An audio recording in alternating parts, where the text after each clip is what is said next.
आज का केस इतना ज्यादा शॉकिंग था कि ना सिर्फ इसमें पुलिस वालों ने अपने हाथ खड़े कर दिए बल्कि यहां तक कि नेटफ्लिक्स ने भी इसके ऊपर एक सीरीज तक अभी लॉन्च की है। यकीन मानिए ये इंडिया का एक ऐसा केस था जिसने इंसानियतता को शर्मसार करके रख दिया था। बट आपके सामने मौजूद लाइक बटन से आप पूछिए कि क्या वो उसके साथ सीरीज बनाना चाहेगा या नहीं चाहेगा। ऑब्वियसली वो चाहेगा। अगर हाँ बोले तो तुरंत ही लाइक बटन के ऊपर क्लिक कर दें, साथ ही सब्सक्राइब बटन के ऊपर भी क्लिक कर दें और साथ ही कमेंट्स में पिक में लिख दें ताकि आने वाली वीडियो में मैं आप में से किसी को शाउट आउट दे दूं। Let's dive in. इस पूरे इंसिडेंट को समझने के लिए हमें हमारे भारत के ही महाराष्ट्र राज्य के नागपुर शहर के बिल्कुल बराबर में बसे हुए कस्तूरबा नगर में जाना पड़ेगा। और यहीं पर सन 1972 में भारत कालीचरण यादव नाम के एक छोटे से बच्चे का जन्म हुआ। असल में बच्चा जिस घर में पैदा हुआ था उस घर के मालिक यानी कि इसके माता पिता या फिर इसके और भी रिश्तेदार इस पूरे इलाके के सबसे बड़े जमींदारों में से एक थे। उनकी बहुत सारी जमीन, बहुत सारे जानवर इन्होंने अपने एरिया के अंदर पाल रखे थे। उस टाइम पर आपको भी पता है कि या तो जमीन के अंदर खेती बाड़ी का ही काम बहुत ज्यादा चला करता था या फिर इसके अलावा जानवर लोग बहुत अच्छे से पाल रहे थे। उस टाइम पर इनका बिजनेस बहुत फल फूल रहा था और ऐसा ही कुछ ये परिवार भी अब कर रहा था जिससे उनके पास अच्छी खासी कमाई हो रही थी। उनका परिवार बहुत अच्छे से चल रहा था। बट ये टाइम वो भी था जब इंडिया के अंदर बहुत सारे लोग या फिर मैं कहूं ज्यादातर लोग कास्ट को लेकर बहुत ज्यादा ऑब्सेस्ड रहा करते थे। जो भी ऊंचे दर्जे के लोग थे, ऊंची कास्ट के लोग थे, उन सभी लोगों को अपना गुरु मानते थे। इसके अलावा जो नीचे दर्जे के लोग थे, नीची कास्ट के लोग थे, उनसे हमेशा से ही भेदभाव चलता आया था। और ऐसा ही कुछ तब भी हो रहा था। जो दलित लोग थे, जो पिछड़े हुए जाति के लोग थे, उनके साथ हमेशा से ही भेदभाव होता आया और उस टाइम पर भी होता आ रहा था। और बिल्कुल इसी वजह से दलित लोगों के बच्चों को यह भी अधिकार मौजूद नहीं था कि वो किसी स्कूल में जाकर पढ़ाई लिखाई तो कर सके। बेशक कुछ एक बच्चे थे जो उस टाइम पर अपने शहरों से बाहर निकले या फिर ऐसी मेंटालिटी वाले इलाकों में गए जहां एक कास्ट सिस्टम वगैरह कोई ज्यादा चलन में ना हो, वहां जा जाकर उन लोगों ने अपनी पढ़ाई पूरी करी। बट इस तरीके से छोटे से शहर यानी कि कस्तूरबा नगर में रहते हुए तो ये कास्ट सिस्टम उस टाइम पर बहुत ज्यादा चल रहा था। बट क्योंकि अब ये भारत कालीचरण यादव यानी कि बाद में चल के इसका नाम अक्कू यादव भी पड़ा और मैं पूरी वीडियो के अंदर अब अक्कू यादव ही बोलूंगा, तो ये अक्कू यादव इसको जल्दी ही स्कूल के अंदर भी वहीं एडमिशन भी मिल गया। स्कूल के अंदर इसका रिकॉर्ड बहुत अच्छा रहा। हर क्लास के अंदर इसके अच्छे नंबर्स आ रहे थे, अच्छे मार्क्स आ रहे थे। बट पता नहीं क्या हुआ, इसको 7th क्लास तक आते आते इसने स्कूल छोड़ दिया और अपने घर पर जाकर अपने पिता के साथ ही उनके कामों में हाथ बटाने लगा। और यहीं खेती बाड़ी का ही काम करते हुए अक्कू यादव को गलत लत भी लग चुकी थी। बहुत छोटी उम्र में ही उसके हाथ नशे पतों में पड़ चुके थे और इसी वजह से उसने ना सिर्फ अपने घर के अंदर बल्कि आसपास के इलाकों में, आसपास की दुकानों में भी चोरियां करनी शुरू कर दी। और जैसे ये चीज लोगों ने देखी कि ये बच्चा है जो उनके दुकान पर आता है, बिना पैसे दिए सामान लेकर चला जाता है, उधारी मांगकर लेकर जाता है, बाद में उधारी भी नहीं देता, तो सभी लोग उससे बहुत ज्यादा परेशान हो चुके थे। खैर टाइम बीतता रहा और कुछ ही टाइम बाद अक्कू यादव के पिता की मौत हो चुकी थी और जितना भी धन उन्होंने जोड़ा था अपनी पूरी जिंदगी लगाकर, वो सारा धन अब उनके हाथों से जाता हुआ दिखाई दे रहा था। क्यों? क्योंकि घर को संभालने वाला अक्कू यादव ही था। अब वो क्योंकि नशे पतों के अंदर पड़ा हुआ था तो ऑब्वियसली घर की हालत तो बिगड़नी ही थी। और यहां बिल्कुल ऐसा ही कुछ हुआ। अक्कू यादव की 6 और बड़ी बहन भी मौजूद थी बट उनकी टाइम के साथ उसके पिता ने ही शादियां करवा दी थी और वो सभी अपने घर बार में सेट थी। इसके अलावा अक्कू यादव के 6 और बड़े भाई भी थे। अब क्योंकि अक्कू यादव इस तरीके की दुनिया में आ चुका था, जरायम की दुनिया के अंदर आ चुका था, तो ऑब्वियसली भाई का असर और भाइयों के ऊपर भी जाएगा। और वो सारे के सारे भाई भी अब अक्कू यादव के साथ मिलकर पूरे शहर के अंदर रहते हुए, छोटे से इस कस्बे के अंदर रहते हुए छोटे मोटे जुर्म करने लगे। छोटे मोटे चोरी चकारी कर ली, किसी की लूट मारी कर ली, किसी को जाते टाइम इधर उधर पीट दिया, किसी से फिरौती मांग ली। बस यही सब कुछ करके इनका घर चल रहा था। बट अब क्योंकि इन्होंने बहुत सारे लोगों से पैसे मांग रखे थे, पैसे उधार ले रखे थे और वो उनके पैसे वापिस नहीं कर रहे थे, तो ऑब्वियसली वो अगर दोबारा इनसे पैसे मांगने जाएंगे तो वो लोग तो मना करेंगे ही। इसके अलावा अब इन्होंने शहर के अंदर मौजूद, इस छोटे से कस्बे के अंदर मौजूद दलित लोगों को टारगेट करना शुरू कर दिया। खास तौर पर अक्कू यादव ने बाहर निकलकर, अपने भाइयों की पहुंच से बाहर निकलकर अपनी अलग गैंग बनाई और उस गैंग को सिर्फ यही समझाया कि हमें किस तरीके से दलित लोगों को लूटना है, किस तरीके से उनसे पैसा निकलवाना है, उनसे फिरौती मांगनी है, उनको सिक्योरिटी देने के नाम पर उनसे पैसे लेने हैं। अब बेचारे पिछड़ी हुई जातियों के लोग जिनके पास पहले ही कोई खास काम धंधा करने के लिए था नहीं, वो बड़े बड़े किसानों के नीचे काम करके जैसे जैसे अपना घर चला रहे थे और जैसे ही वो अपना काम धंधा खत्म करके वापस अपने घर जाते, शाम होते होते बीच में ही उनको अक्कू यादव गैंग के लड़कों ने टारगेट करना शुरू कर दिया। वो अपने साथ हथियार वगैरह लेकर बीच रास्ते पर खड़े रहते, सिर्फ इस इंतजार में कि जैसे ये लोग आएंगे बीच में इनको पकड़ लेंगे, जो भी इन्होंने पूरा दिन में कमाया है इनसे छीन कर यहाँ से भाग जाएंगे और इनको धमकी भी देकर जाएंगे कि आखिर अगर तुमने हमें पैसे देने से मना किया तो तुम्हारा हाल और भी जीना बेहाल कर देंगे। इसके अलावा अक्कू यादव यहाँ एक और काम भी कर रहा था, और वो ये कि वो अपने इस छोटे से नगर में छोटी छोटी दुकानों से थोड़ा थोड़ा सामान ले लेकर उन सारे सामानों को इकट्ठा करके बाहर भेजता ताकि वो उनसे पैसे कमा सके। बट इसके बदले उनको छोटी दुकानदारों को पैसा भी देना था। लेकिन जैसे ही उसका गैंग और ज्यादा बड़ा होता गया और उनके पास और ज्यादा पैसा आता गया, यहाँ अक्कू यादव ने उन छोटे दुकानदारों को पैसा देना बंद कर दिया। और ऐसी ही एक दुकानदार यहाँ प्रतिभा उर्कुडे नाम की महिला भी थी, जिसकी उस शहर के अंदर छोटी सी दुकान थी किराने की, और ये अक्कू यादव उसकी दुकान से पहले भी सामान लेता आया था। पहले वो कभी कभी पैसे टाइम पर दे दिया करता, बट अब प्रतिभा बार बार अक्कू यादव से वो पेमेंट्स मांगती जो पहले वो उससे सामान लेकर गया हुआ है। बट यहाँ अक्कू यादव और उसके लोगों ने साफ उसको पैसे देने से मना कर दिया कि हम पैसा क्यों दे, हमारी तो इस पूरे शहर के अंदर चलती है, हम तो यहाँ के बाबूजी हैं। अब यहाँ पूरे हालत का अंदाजा आप इस बात से लगा सकते हैं कि प्रतिभा एक टाइम पर जिसकी बहुत अच्छी दुकान इस छोटे से शहर के अंदर चल रही थी, उसके हालत इस अक्कू यादव की वजह से इतने ज्यादा खराब हो चुके थे कि उसको परमानेंटली अपनी दुकान के ऊपर शटर लगाना पड़ा, उसको ही अपना काम धंधा बंद करना पड़ा। और इसके जस्ट कुछ दिनों बाद ही अक्कू यादव अब खुद अपने गैंग वालों के साथ मिलकर उन रास्तों के ऊपर खड़ा रहता जहां से वो लोग बेचारे दिहाड़ी मजदूरी करके उस रास्ते को क्रॉस करते हुए अपने झुग्गी झोपड़ियों में जाने वाले थे। बट जैसे ही शाम होते होते एक कपल, जिनका मैं नाम आपको नहीं बता सकता, वो कपल जैसे ही अपना दिहाड़ी मजदूरी खत्म करके उस रास्ते से होते हुए अपने घर जा रहा था, अक्कू यादव और उसके गैंग के लड़के उसी रास्ते पर खड़े थे। इन लोगों ने जैसे उस कपल को अपने पास आते हुए देखा, ये कूद कर एकदम से सड़क के ऊपर जाकर खड़े हो चुके थे और इन दोनों को जाकर पकड़ा।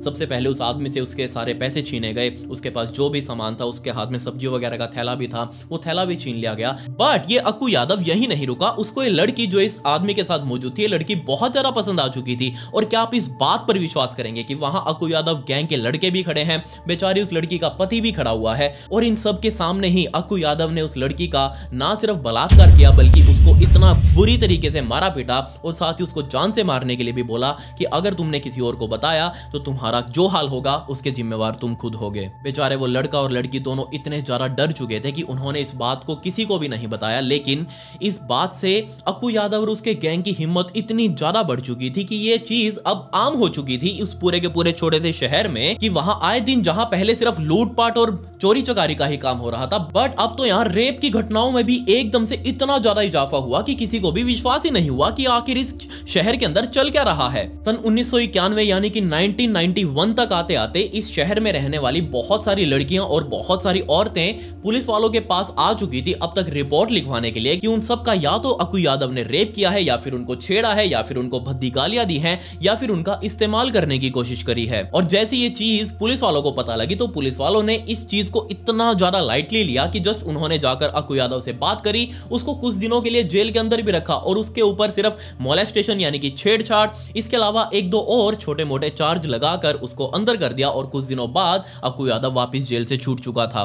बट अब जैसे ये जेल से छूटा, इसके बाद तो अक्कू यादव का अलग रूप दिखने वाला था। जेल से बाहर आते ही ना सिर्फ अक्कू यादव ने बल्कि अब उसकी गैंग वालों ने भी ना सिर्फ अनमैरिड लड़कियों का रेप किया बल्कि उन्होंने मैरिड को भी नहीं छोड़ा, और इवन कि इन लोगों ने गर्भवती औरतों को भी नहीं बख्शा। लिटरली जो लेडीज प्रेग्नेंट थी उन सभी का भी और अपने परिवार वालों के सामने रेप किया। सोचकर देखिए आप उन लोगों के ऊपर क्या बीत रही होगी, वो क्या देख रहे होंगे। बट ये सभी के सभी लोग इस अक्कू यादव और उसकी गैंग के आगे फीके पड़ चुके थे, सारे उसके आगे कुछ बोल भी नहीं पा रहे थे। इन सभी लोगों की दहशत इस पूरे गांव के दलित लोगों के अंदर इतनी ज्यादा फैल चुकी थी कि हर किसी की जुबान पर बस अक्कू यादव और उसकी गैंग का ही नाम चल रहा था। सभी लोग अब इनसे इतने ज्यादा डर चुके थे कि उन्होंने ना सिर्फ काम धंधे पर जाना बंद कर दिया बल्कि वो अपने घर से बाहर भी नहीं निकल पा रहे थे, क्योंकि उनको पता था कि अगर वो घर से बाहर निकले तो अक्कू यादव के लोग उनके ऊपर नजर बना कर रखे हुए हैं, वो कभी भी उनको पकड़ लेंगे और उनके साथ कुछ भी कर सकते हैं। अक्कू यादव और उसकी गैंग इस पूरे शहर के अंदर कितनी ज्यादा खौफनाक हो चुकी थी कि उसका अंदाजा आप यहीं से लगा लीजिए कि जैसे ही कोई भी दलित महिला या फिर लड़की किसी भी सड़क पर चल रही हो, भरे बाजार के अंदर, उसको कोई मैटर नहीं करता कि वो कहां पर है, बस दिखनी चाहिए कोई भी दलित महिला या फिर उसकी लड़की, कोई भी हो, चाहे वो बच्चों के साथ हो, अपने पति के साथ हो, कोई मैटर नहीं करता। बस अक्कू यादव को दिखी, वो सीधा जाकर अपनी गैंग वालों के साथ, सबसे पहले तो उसके साथ जो भी हो, या तो उसका पति हो या फिर उसके कुछ भी हो, उसका बेटा हो, उनके साथ जाकर मार पिटाई करता और उनके सामने ही उनके परिवार की महिलाओं के साथ बलात्कार करता और उसको सादी जान से मारने की भी धमकी देता। ऑब्वियसली बलात्कार करते टाइम भी वो उनकी इतनी बेरहमी से पिटाई कर रहा था कि यहाँ सामने से सोचकर देखिए, परिवार वाले देख रहे होंगे उनके ऊपर क्या बीत रही होगी। क्या आप इस बात पर भी विश्वास करेंगे कि समय बीतते बीतते यहाँ अक्कू यादव के विक्टिम्स की संख्या 100 से भी ऊपर की हो चुकी थी? और क्या आप इस बात को भी मानेंगे कि उनमें से सबसे छोटी जो विक्टिम थी उसकी उम्र सिर्फ और सिर्फ 10 साल की थी, जिसके साथ सोचकर देखिए आप अक्कू यादव ने क्या कुछ नहीं किया होगा। बहुत सारे दलित लोगों ने इकट्ठा होकर जो ऊंची जाति वाले लोग थे उनसे मदद मांगने की भी कोशिश करी, बट अब क्योंकि वो दलित लोग थे तो उनकी कोई भी मदद करने के लिए तैयार नहीं था, तो इसीलिए इन दलित लोगों ने ही मिलकर अपनी सेफ्टी करने की कोशिश करी। और सेफ्टी के नाम पर लिटरली ये बेचारे कर भी कह सकते थे, इन लोगों ने जस्ट अपने खुद के ही रूल्स बना लिए। इन लोगों ने अपनी महिलाओं का, अपने बच्चों का घर से बाहर निकलना बंद कर दिया। जो कुछ गिने चुने बच्चे स्कूल जा रहे थे उनका स्कूल जाना भी बंद करवा दिया। इसके अलावा सभी लोगों के अंदर यह रूल बन चुका था कि शाम को 6 बजे के बाद कोई भी घर से बाहर नहीं निकलेगा। इसके अलावा रात को सोते टाइम घरों के दरवाजे और खिड़कियां अंदर से प्रॉपर बंद होने चाहिए। और साथ ही इन दलित महिलाओं ने अपने अंदर एक कोड वर्ड्स सेट कर लिए थे कि अक्कू यादव के बंदे या फिर अक्कू यादव खुद उनको कहीं पर दिखे तो एक कोड नाम से वो कहीं भी चिल्ला देंगे तो आसपास जितनी भी दलित महिलाएं होंगी उन सभी को पता लग जाएगा कि अक्कू यादव या फिर उसके लोग आसपास मौजूद हैं। और जैसे ही इन महिलाओं को एक कोड वर्ड कहीं भी सुनाई देता, ये महिलाएं सीधा भागकर कहीं छुपने की जगह ढूंढती ताकि वो इन अक्कू यादव और इन लोगों से बच सके। अब आप यहाँ पर ये जरूर सोच रहे होंगे कि इन दलित लोगों के भी तो घरों में बड़े आदमी होंगे, जवान लड़के भी होंगे, वो सब इस टाइम पर क्या कर रहे थे? तो लिटरली बस आप फील करके देखिए, वो लोग जो घूंट पी रहे होंगे गुस्से का,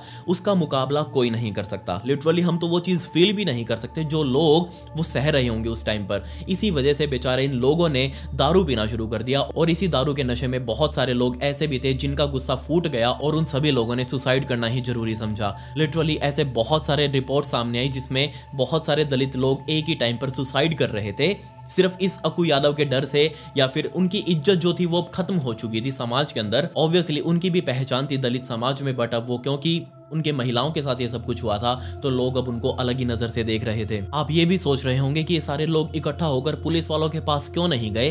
तो असल में उस टाइम पर ये हालात थे दलितों के भी, और उस टाइम पर पुलिस वाले भी कुछ ऐसे ही थे कि जैसे ये दलित लोग उनके पास जाते पुलिस वालों के पास, तो उस टाइम पर ये पुलिस वाले ही खुद से उनके ऊपर ये इल्जाम लगाने लगते कि नहीं, तुम्हारे घर की महिलाएं ही गलत होंगी, तुम्हारे घर की लड़कियां ही गलत होंगी, वही जा जाकर उनके साथ संबंध बना रही होंगी। और इसके अलावा ये दलित लोगों के ऊपर ही आरोप साबित होते जा रहे थे, उन्हीं को ये लोग अंदर कर रहे थे, बार बार लेते उनको अंदर कर देते। बेचारे इनके घर वाले उनकी जमानतों के चक्कर में पड़ रहे थे कि जैसे उनके घर के आदमी अंदर हुए उनको जमानत पर वापस बाहर लेकर आओ। ऐसा हाल उस टाइम पर इस शहर के अंदर चल रहा था। तभी इस दलित कम्युनिटी से आशा भगत नाम की महिला निकलकर बाहर सामने आई, जो कि ये दिखा रही थी कि वो इस अक्कू यादव और उसके गैंग से बिल्कुल नहीं डरती, वो इनका सामना करेगी और इनका सामना करने के लिए हमको सभी को एक साथ होना पड़ेगा, हम सभी को एक साथ इकट्ठा खड़ा होना पड़ेगा, तभी ये लोग जाकर डरेंगे। और इसके लिए आशा भगत ने बहुत बड़ी बड़ी मीटिंग्स रखनी भी शुरू कर दी कि सभी लोग इकट्ठा हो और हम प्लान डिस्कस करते हैं कि कैसे हम इन लोगों से टैकल कर सकते हैं। और इन सभी ने प्लान भी बना लिया कि हम आज ही की रात ये प्लान रखते हैं कि हम किसी एक को इस तरीके से चारा बनाकर, हम किसी एक लड़की को या फिर महिला को चारा बनाकर बाहर सड़क पर भेजेंगे रात के टाइम पर, और जैसे ही अक्कू यादव और उसके गैंग के लड़के आएंगे इस महिला की तरफ, इस लड़की को पकड़ने के लिए, उसी टाइम पर हम अक्कू यादव और उसके गैंग के लड़कों के ऊपर हमला कर देंगे। हम सारे हथियार रखेंगे अपने पास। प्लान सारा सेट हो चुका था, सभी इस प्लान को एग्जीक्यूट करने के लिए बहुत ज़्यादा रेडी हो चुके थे। सभी अपने घर वापस गए। वहां जा जाकर उन लोगों ने अपने वो बिंडे जो थे, बड़े बड़े लठ जो थे, वो सारे तैयार करे, अपने पीछे कमर के अंदर उन्होंने चाकू वगैरह भी लगाया और सारे अब रेडी हो चुके थे। सारे लोग अपनी अपनी पोजीशन सेट कर चुके थे और बिल्कुल प्लान के मुताबिक एक महिला को चारा बनाकर उस रोड के ऊपर भेजा गया। और जैसे ये महिला उस रोड पर निकली, ना सिर्फ अक्कू यादव बल्कि उसके गैंग के लड़के सीधा इस महिला के पीछे पड़ चुके थे। और जैसे ही इस महिला के पीछे लगे, उतने में ही इस महिला ने चिल्लाना शुरू कर दिया और इसकी चिल्लाहट सुनकर बाकी सारे जो लोग आसपास छिपे हुए थे वो सारे निकलकर सामने आए, ना सिर्फ इस महिला को बचाने के लिए बल्कि अक्कू यादव से लड़ने के लिए भी। बट इन लोगों ने इस महिला को तो बचा लिया, लेकिन वो अक्कू यादव को ज्यादा चोट पहुंचाने में सफल नहीं हो पाए, क्योंकि जैसे ही इन लोगों ने अक्कू यादव के सिर के ऊपर वार करना शुरू किया, वो अपनी जान बचाकर वहां से भाग खड़ा हुआ, बट उसके सिर पर चोट लगी थी और उसका खून बहुत जल्दी से बह रहा था। तभी भागते भागते अक्कू यादव को उसका ही एक दोस्त अविनाश तिवारी रास्ते में ही मिल गया। उस अविनाश तिवारी ने ही अक्कू यादव को हॉस्पिटल पहुंचाया, और ना सिर्फ हॉस्पिटल पहुंचाया बल्कि अब क्योंकि अक्कू यादव का बहुत ज्यादा खून बह चुका था और इस अविनाश तिवारी का भी ब्लड ग्रुप सेम ही था इन दोनों का, तो अविनाश तिवारी ने खुद ही अपना खून अक्कू यादव को दे दिया ताकि उसकी जान बचाई जा सके। इस इंसिडेंट के बाद से अक्कू यादव इतना ज्यादा संभल कर रहने लगा कि ना सिर्फ वो अब अपने लड़कों के साथ प्रॉपर हथियार लेकर चलता, बल्कि जहां पर भी उसे 4-5 लड़के या फिर 4-5 महिलाएं इकट्ठी खड़ी हुई दिखती, वो सीधा उन लोगों को जाकर इधर उधर तितर बितर कर देता कि नहीं नहीं नहीं, 4-5 लोगों को एक साथ इकट्ठा नहीं खड़ा होना, अलग अलग जाओ, अपने अपने घर जाओ, या फिर मैं कुछ भी तुम्हारे साथ कर सकता हूं। लोग अब जैसे ही उनकी ये चीज देख रहे थे, लोगों को अजीब लगा। दलित लोगों को भी ये समझ आ चुका था कि हाँ, अक्कू यादव कहीं ना कहीं उनसे डर रहा है, तभी तो वो ये सब कुछ कर रहा है। इसके अलावा अविनाश तिवारी वो भी एक दिन ऐसे ही अपने दोस्तों के साथ ग्रुप में खड़ा हुआ था, और जैसे ही अक्कू यादव ने इस लड़कों के ग्रुप को देखा, उस ग्रुप को भी जाकर तितर बितर करने की कोशिश करी और अविनाश तिवारी को भी वहां से भगा दिया गया। और ये चीज अविनाश को बहुत ज्यादा बुरी लगी। उसने जाकर अक्कू यादव को कहा कि यार वहां पर मैं भी खड़ा था, तुमने मुझे क्यों भगाया, मुझे ये चीज बिल्कुल पसंद नहीं आई। बट यहाँ अक्कू यादव ने कहा कि देखो, मेरा तुमसे कोई लेना देना नहीं है, तुमने मेरी हेल्प करी, बहुत अच्छी बात है, बट मैं इस तरीके से लड़कों को एक साथ इकट्ठा खड़ा होने नहीं दे सकता, क्योंकि हो सकता है ये लोग मेरे ऊपर हमला करने की फिराक में हो। इस इंसिडेंट के बाद ही अक्कू को यह भी पता चला कि ये अविनाश ना सिर्फ उसका दोस्त है, बेशक उसने उसकी जान बचाई हो, बट ये अविनाश आशा भगत के भी टच में है, उसके भी घर पर यह आता जाता काफी बार देखा गया है। और इसी चीज को डिस्कस करने के लिए इस अक्कू यादव ने अपने लड़कों को अविनाश के पास भेजा, उसको मिलने के लिए बुलाया। अविनाश उन लड़कों के साथ चलकर अक्कू यादव के पास आया। दोनों अब एक कमरे के अंदर बैठ चुके थे। अब अक्कू के लड़के साइड साइड में खड़े भी थे और वो इन लोगों की बातें सुन रहे थे। तब यहाँ पर अविनाश ने बताना शुरू किया कि देखो यार, ना मेरा तुमसे कुछ लेना देना, ना मेरा तुम्हारी उस दुश्मन आशा भगत से कुछ लेना देना, मेरा किसी भी पार्टी से कोई लेना देना नहीं है। मैं उसका भी एक अच्छा दोस्त हूं, मैं तुम्हारा भी एक अच्छा दोस्त हूं। बट ये चीज अक्कू यादव को बिल्कुल भी पसंद नहीं आई कि ये लड़का जो मेरे टच में है, जिसने मेरी जान बचाई है, वो मेरी एंटी पार्टी यानी कि मेरे दुश्मनों से जाकर कैसे मिल सकता है। यहीं पर अक्कू यादव ने इस अविनाश को गालियां देना शुरू कर दिया, जो कि चीज ऑब्वियसली अविनाश को पसंद नहीं आई। अविनाश ने भी बदले में अक्कू यादव को काफी गालियां सुना दी, और ये गालियां और तू मैं ही अब लड़ाई का हिस्सा बन चुकी थी। दोनों एक दूसरे को मारने पीटने लगे। मारते पीटते पीटते घर से बाहर आए। अविनाश अब बार बार चिल्ला रहा था अक्कू के ऊपर, अक्कू चिल्ला रहा था अविनाश के ऊपर, और ये चिल्लाहटें आशा भगत, जो कि पास ही में उसका घर मौजूद था, उसने भी सुनी। और जैसे उसने बाहर आकर देखा, अक्कू यादव अविनाश के ऊपर बैठा हुआ था, और अक्कू ने उसी टाइम पर अपने जेब में मौजूद चाकू को बाहर निकाला और सीधा नीचे लेटे हुए बेचारे उस अविनाश तिवारी के ऊपर सीधा उसकी छाती में देकर मारा। और ना सिर्फ एक बार बल्कि मल्टीपल टाइम्स उसने उस छाती के ऊपर स्टैबिंग करी, जिससे बेचारे अविनाश तिवारी की मौके पर ही मौत हो चुकी थी। जैसे ये चीज आशा भगत सामने जो खड़ी थी वो देख रही थी, उसको बचाने के लिए वो भाग कर आई। तभी यहाँ पर अक्कू यादव उसकी छाती के ऊपर से उठा, उसके सिर के ऊपर भी पूरा खून लगा हुआ था, उसके पूरे के पूरे गाल खून से भरे हुए थे, हाथ में उसके खून वाला चाकू था, और इसी चाकू को दिखाते हुए उसने आशा को भी डराने की कोशिश करी कि देखो, अभी तो यहाँ ये अविनाश का नंबर था, अगला नंबर तुम्हारा होगा, अगर तुमने मेरे खिलाफ साजिश रचना बंद नहीं किया तो अपना हिसाब लगा लेना। पुलिस ने अक्कू यादव को अविनाश तिवारी के मर्डर के आरोप में अरेस्ट कर लिया, और उसके ऊपर आरोप साबित भी हो चुके थे, उसकी गवाही भी पड़ चुकी थी। होनी तो बेशक ज्यादा सजा चाहिए थी, लेकिन यहाँ क्योंकि इस अक्कू यादव का पूरा रुतबा था, उसने बहुत मोटे पैसे भी खिला दिए पुलिस वालों को भी, उसी की वजह से इस अक्कू यादव को सिर्फ 2 साल की ही सजा हो पाई। और 2 साल बाद जैसे ही अक्कू यादव वापस बाहर आया, ऑब्वियसली अब उसके मन में कोई भी पछतावा तो था ही नहीं अविनाश को मारने का, बल्कि अब उसके मन में बदले की भावना थी, क्योंकि आशा भगत ने उसके खिलाफ गवाही भी दी थी। और जेल से बाहर निकलते ही उसी शाम अक्कू यादव ने अपने सभी लड़कों को वापस इकट्ठा किया और सीधा बस उनको यही कहा कि आज हमें आशा भगत से मिलने के लिए जाना है। उस टाइम पर आशा भगत का परिवार, अब क्योंकि देर शाम हो चुकी थी, रात ही होने वाली थी, आशा भगत का पूरा परिवार घर के अंदर ही मौजूद था, सभी खाने की तैयारी कर रहे थे। और तभी ये अक्कू यादव और उसके गैंग के लड़के अपने साथ हथियार वगैरह लेकर सारे के सारे आशा भगत के दरवाजे पर गए। दरवाजा खटखटाया, और क्योंकि अब आशा को लग रहा था कि हो सकता है आशा की लड़की जो है उसकी दोस्त उससे मिलने के लिए आई हो, तो आशा ने बिना साइड में देखे ही जो खिड़की खिड़की में से वो पहले बाहर देखा करती थी कि आखिर कौन आया है उससे मिलने के लिए, बट उस दिन उसने नहीं देखा और जस्ट बिना देखे वो दरवाजा खोल दिया। और जैसे उसने दरवाजा खोला, सामने अक्कू यादव खड़ा था, अपने साथ हथियार ले रखे थे उसने, और सामने उसको जैसी आशा भगत दिखी, दोनों के बीच में ऑब्वियसली वो एट द मोमेंट उसी टाइम पर लड़ाई शुरू हो चुकी थी और ये अक्कू यादव आशा भगत के ऊपर भारी पड़ चुका था। उसने सीधा आशा भगत को नीचे गिराया, उसके सिर पर भी काफी तरह लगी, उसका गला पकड़कर उसके मुंह पर मुक्के ही मुक्के मारने शुरू कर दिए। उसके बाद अपनी जेब से चाकू निकालकर बहुत बार उसकी छाती के ऊपर चाकू से भी वार किया। इतना ही नहीं, ये वार कितने ज्यादा खतरनाक थे इसका अंदाजा आप यहीं से लगा लीजिए कि आशा भगत की ब्रेस्ट आधी कट कर उसके बाहर लटक चुकी थी, वो बाहर जस्ट गिरने ही वाली थी। और ये सारा कुछ काम आशा भगत की बेटी बेचारी वो सामने खड़ी थी, उसको अक्कू यादव के लड़के पकड़कर खड़े हुए थे और ये बेचारी बेटी बच्ची छोटी सी वो हाथ जोड़ जोड़कर भीख मांग रही है अक्कू यादव से कि मेरी माँ को बख्श दो। बट ये यहाँ नहीं रुकने वाला था। इस अक्कू यादव ने ना सिर्फ आशा भगत के ब्रेस्ट को काट डाला, बल्कि उसने आशा भगत के प्राइवेट पार्ट्स के अंदर भी बहुत बार चाकू मारे, जिससे वो पूरे तरीके से म्यूटिलेटेड हो चुका था। जिसने भी ये इंसिडेंट देखा उस शहर के अंदर, उसके माइंड में अक्कू यादव नाम की एक दहशत बन चुकी थी कि नहीं, इससे पंगा नहीं लेना वरना ये तो ये हाल कर सकता है, ये कितना बड़ा जल्लाद है। सभी के माइंड में वो इमेज छप चुकी थी कि नहीं, इससे दूर रहना है। इसके अलावा कर्मा नाम की एक और महिला जिसने ये सारा इंसिडेंट देखा था, वो इस इंसिडेंट से इतना ज्यादा डर चुकी थी कि उसने सिर्फ इस इंसिडेंट के 10 दिनों बाद ही खुद को आग लगाकर खुदकुशी कर ली कि नहीं, क्या पता ये अक्कू यादव कब उसके ऊपर चढ़ जाए और उस तरीके से उसकी जान ले, इससे पहले तो वो खुद की ही जान क्यों ना दे दे। बहुत सारे लोग पुलिस के पास फिर से रिपोर्ट करने के लिए गए कि अक्कू यादव फिर से उनको इस तरीके से परेशान कर रहा है, जीने नहीं दे रहा। बट अब आप सोच कर देखिए, बजाय इस अक्कू यादव को अरेस्ट करने के, उसके ऊपर चार्जेस लगाने के, नहीं, पुलिस वालों के पास मोटे पैसे जा चुके थे और अब की बार पुलिस वाले खुद इस अक्कू यादव को बता रहे थे कि देखो, हम तो यहाँ पर बैठे थे आराम से और ये आदमी आया था तुम्हारे खिलाफ रिपोर्ट लिखवाने के लिए, अब तुमको जो इसके साथ करना हो कर लो। अब जैसे अक्कू यादव को ये पता लगता कि आदमी उसके खिलाफ शिकायत लिखवाने गया है, या अक्कू यादव और उसके गैंग के लड़के सीधा उसके घर पहुंचते, उसके साथ वो सब कुछ करते जो उनको नहीं करना चाहिए था। इसके कुछ ही टाइम बाद अक्कू यादव और उसकी गैंग ने एक 13 साल की लड़की के साथ भी यही सब कुछ किया, उसका बलात्कार करके रोड के साइड में उसको फेंक दिया।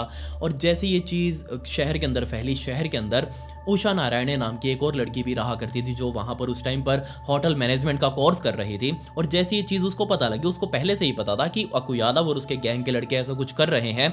और ये 13 साल की लड़की की खबर जैसे ही उषा ने सुनी, उषा सीधा भागकर उस लड़की के पास गई, उससे जाकर रिक्वेस्ट करने लगी कि तुम जाओ पुलिस वालों के पास, उसकी रिपोर्ट लिखवाओ। बट अब क्योंकि सभी के माइंड में वो डर था कि जो भी इसके खिलाफ रिपोर्ट लिखवाता है ये उसके साथ बहुत बुरा करता है, उस लड़की ने भी अपने माँ बाप के कहने पर रिपोर्ट लिखवाने से साफ मना कर दिया। बट इस उषा ने बहुत हिम्मत दिखाई और उस लड़की के बिहाफ पर इस उषा ने अपनी तरफ से एक केस दर्ज करवाया पुलिस के अंदर कि इस लड़की के साथ ये बलात्कार हुआ है, इसके साथ मार पिटाई हुई है। और जैसे ये दरखास्त लिखी गई, उसी शाम ये खबर उन पुलिस वाले के थ्रू इस अक्कू यादव तक पहुंच चुकी थी कि उषा नारायण नाम की एक लड़की ने उनके खिलाफ एक रिपोर्ट लिखवाई है 13 साल की लड़की के लिए जिनका तुमने बलात्कार किया था। और जैसी ये चीज अक्कू यादव ने सुनी, उसने अपने 40 लड़कों को इकट्ठा किया, 40 के 40 ये हथियार बंद, अपने साथ बिंडे वगैरह ले रखे इन्होंने, कईयों के पास तो राइफल भी मौजूद थी, सभी अपने साथ चाकू वगैरह लेकर सीधा इस उषा नारायण के घर पर पहुंचे। और जैसे ही उषा नारायण का दरवाजा खटखटाया, उषा नारायण ने साइड में ही मौजूद एक खिड़की से झांक कर देखा कि सामने तो ये लड़के खड़े हुए हैं, अक्कू यादव भी इनके बीच में है। उसको पता था कि ये लोग यहाँ पर क्यों आए हैं। ऑब्वियसली वो पहले डरी नहीं, वो जस्ट भागते भागते अपने घर के रसोई में गई और भागते भागते ही अपने परिवार वालों को बताया कि अक्कू यादव और उसके लड़के उसको मारने के लिए आए हैं और कोई भी बीच में मत आना, मुझे जो करना है मुझे पता है। वो जस्ट अपने रसोई में भागकर उसने चूल्हे से जुड़ा हुआ वो नलकी हटाई जो सिलेंडर से जुड़ी हुई थी, सिलेंडर से भी उस नलकी को बाहर निकाला और जस्ट सिलेंडर को घसीटते हुए वो मेन गेट तक लेकर आई। उसने जस्ट उसका रेगुलेटर खोला और रेगुलेटर से अब ये गैस सारी जो एलपीजी गैस थी सिलेंडर वाली बाहर निकल रही थी बहुत तेजी से। यहाँ उषा के हाथ में एक माचिस की डब्बी भी मौजूद थी और जैसे ही उषा नारायण ने वो गेट खोला, बीच में वो गैस सिलेंडर जिससे बहुत तेज वो गैस बाहर निकल रही है, सामने वो 41 लड़के जिसमें एक अक्कू यादव भी शामिल है। और जैसे इन लोगों ने, इन लड़कों ने देखा कि बीच में सिलेंडर से आग निकल रही है और उषा के हाथ में माचिस है, अब ये लोग समझ चुके थे कि ये तो यहाँ पर बहुत बड़ा ब्लास्ट भी कर सकती है। उषा ने साफ तौर पर कह दिया इन सभी के सभी लड़कों को कि देखो, तुम मेरे साथ जो करना चाहते हो कर कर लो, कोई दिक्कत नहीं है, लेकिन मैं अकेली नहीं मरूंगी। अगर मैंने एक तीली लगा दी तो ये सारा घर उड़ जाएगा और साथ ही तुम भी उड़ जाओगे। अब जैसे ये चीज इन लड़कों ने देखी, अक्कू यादव ने देखी, ये लोग भी कंफ्यूज कि ये क्या बीमारी है, आखिर हम करें तो करें क्या। ये लोग भी बहुत ज्यादा घबरा चुके थे, ये थोड़ा थोड़ा पीछे हटने लगे और जैसे ही पीछे हटना शुरू हुए, आसपास के जितने भी दलित लोगों के घर थे सारे ऑब्वियसली झांक झांक कर अपनी खिड़कियों से देख रहे थे कि आखिर अब ये क्या करते हैं इस उषा के साथ। और जैसे ही इस उषा का ये एक्शन इन लोगों ने देखा, सभी ने, ये सभी लोग हैरान कि इस लड़की ने तो इन लोगों को भी डरा दिया, अक्कू यादव को डरा दिया, ऐसा कैसे हो सकता है। और इस गैंग को पीछे हटता हुआ देख इन सभी लोगों के अंदर हिम्मत आई, उन्होंने उषा नारायण को सपोर्ट करने की कोशिश करी। सभी लोगों ने एक दूसरे को कोड वर्ड्स में बताना शुरू कर दिया कि अपने हाथों में हथियार लेके तुरंत अभी इनके ऊपर टूट पड़ो, क्योंकि अभी ये इस वक्त घबराए हुए हैं। सभी लोगों ने बिल्कुल वैसा ही किया। अपने घरों में जिनको जो मिला, किसी के हाथ में बिंडे है, किसी के हाथ में लठ है, किसी के हाथ में चाकू वगैरह है, जिसके हाथ में जो मिला पत्थर वगैरह लेकर सभी लोग, एक बहुत बड़ी भीड़ इन 41 लोगों के पीछे पड़ चुकी थी। और जैसे इन 41 लोगों ने इस भीड़ को अपनी तरफ आते देखा, ये लोग तुरंत वहां से भाग खड़े हुए। अक्कू यादव को अब यहां फील होने लगा था कि नहीं, अब वो बिल्कुल भी सेफ नहीं है। पहले वो इंसिडेंट हो चुका था आशा भगत वाला, अब ये इंसिडेंट हो चुका है। ऑब्वियसली यहां कुछ ना कुछ तो दिक्कत चल रही है। अक्कू यादव को अपनी जान की फिक्र सता रही थी और अपनी जान बचाने के लिए ऑब्वियसली वो बाहर तो सेफ था नहीं, उसने सीधा पुलिस वालों के पास जाकर सरेंडर कर दिया कि जनाब मेरे को जेल के अंदर रख लो, जेल के अंदर तो मैं ऑब्वियसली सेफ रहूंगा। पुलिस वालों के पास सरेंडर होते ही उसने अपने बयान देने शुरू कर दिए कि उसने क्या क्या किया है। इसके बाद पुलिस वालों ने उसको कोर्ट के अंदर पेश करना शुरू किया। लेकिन अब यहाँ ये जो शहर वाले थे, कस्तूरबा नगर वाले थे, इन लोगों का गुस्सा अभी भी शांत नहीं हुआ था। क्यों? क्योंकि उनके घर की बहू बेटियों की इज्जत लूटी गई थी, माँ बहनों की इज्जत गई थी। इनका गुस्सा इस तरीके से शांत नहीं होने वाला था और बहुत सारी लड़कियों ने या फिर मर्दों ने भी जान दी थी। ये कुछ और भी करना चाहते थे, ये वेट कर रहे थे कि कब ये अक्कू यादव या तो बाहर आ जाए या फिर उनको कहीं ये आता जाता मिल जाए। इससे तो हिसाब पूरा करना ही पड़ेगा। 7 अगस्त 2004 के दिन सभी कस्तूरबा नगर में रहने वाले दलित लोगों को पता लग चुका था कि अक्कू यादव की तारीख है और उसको जेल से सीधा कोर्ट में लेकर जाया जाएगा और वहीं पर उसकी तारीख होगी। तो क्यों ना हम बीच में यहाँ उसको रोक ले या फिर उसके साथ कुछ कर दें। तो तकरीबन 500 के आसपास, जिनमें ज़्यादातर महिलाएं कोर्ट के बाहर ही जमा हो चुकी थी, वो अपना धरना प्रदर्शन कर रही थी कि अक्कू यादव को उनके हवाले करो।